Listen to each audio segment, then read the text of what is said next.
Hi students, in continuation with wireless personal area network, we saw about Zigbee and Bluetooth devices. Today we are going to see about ultra wideband. So in ultra wideband content, we are going to see about introduction of ultra wideband, why ultra banded, and what are the specification and why ultra wideband is unique, and what are the data rates over the range, how it works and its characteristics, and its advantages in comparison with other technologies and applications and wireless USB, and its challenges and conclusions. So let us see about the introduction. So it is a technology for short range wireless radio communication, and its bandwidth is more than 25% of center frequency, that is more than 1.5 gigahertz, and it is different from conventional narrowband and wide narrowband. So why we go for why ultra wideband? So it crunches in RF spectrum availability, and there is a variation in RF spectrum from one country to next country, and the devices using RF spectrum is more complex, cost more, and consume more power. So let us see the ultra wideband specification. So the ultra wideband specification has 3.1 to 10.6 gigahertz. It lies over the range between 3.1 to 10.6 gigahertz, and it is speed of around 200 microbits per second up to 10 meters, and it limited transmitter power is around minus 41 dBm per megahertz.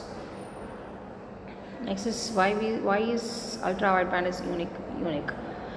Simultaneously, it consumes low power and it is low cost and high data rate transmission for wireless communication. So it supports up to 7.5 gigahertz of free spectrum, and it is simple CMOS transmitter at very low power. Then here Moore's law radio is used.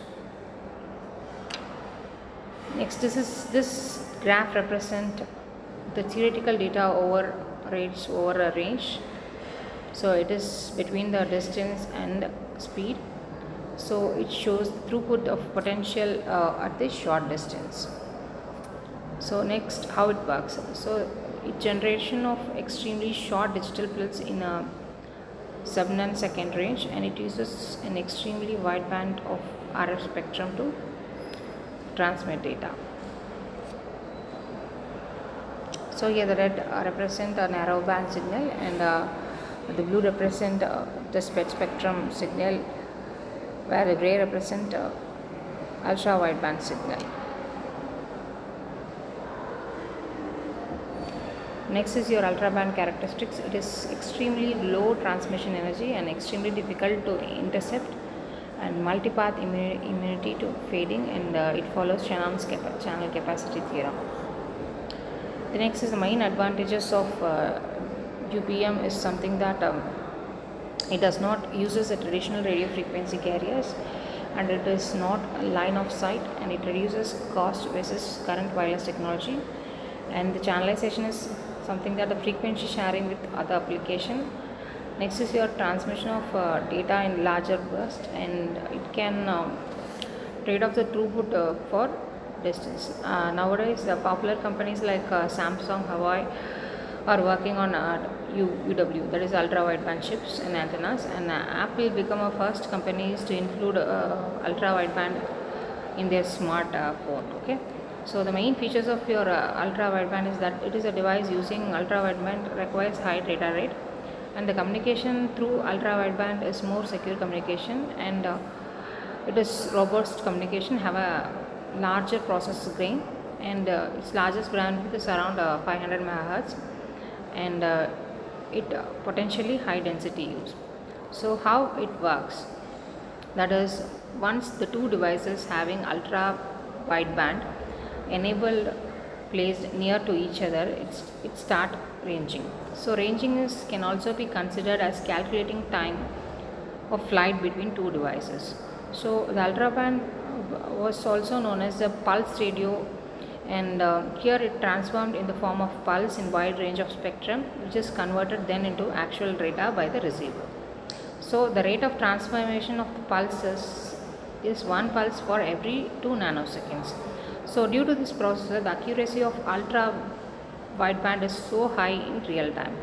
So it consumes very low power and it has a larger bandwidth around 500 megahertz, which is where it is transferring the data from host to receiver, and the distance should be approximately to 30 feet away. So this is how the data is transferred from into between the two ultra band devices. So let us see the comparison with other technology. So ultra wideband is faster than Bluetooth and Wi-Fi. So as I said that its data rate is around 500 Mbps instead of 1 Mbps, and complementary to existing radio technologies like 802.1. So this graph represents the comparison with other technology with ultra wide bandwidth. So UBM application, the main application of UBM is that it replaces the IEEE 1394 cables with wireless connectivity, and it is number one high quality wireless radios, and it accurate ranging information, and it is mainly used in radar and imaging. That is, it can be used in real time systems because it is the best suitable for radio frequency sensitive. Next is the use of ultra wideband as a mobile technology has taken a lead, and the demand of wireless ultra wideband in mobile has been increased, and Apple is launched in iPhone 11, and it is used in car keys, door keys. These are few examples where ultra wideband has been used, and data transfer using ultra wideband has so many advantages because the rate of transferring the data is high for short distances. Next is your advantages of ultra wideband. It requires low power level and can pass through any substances, and it can transfer more data easily, and we can stay with resistance and jamming, and it can work with low signal to noise ratio.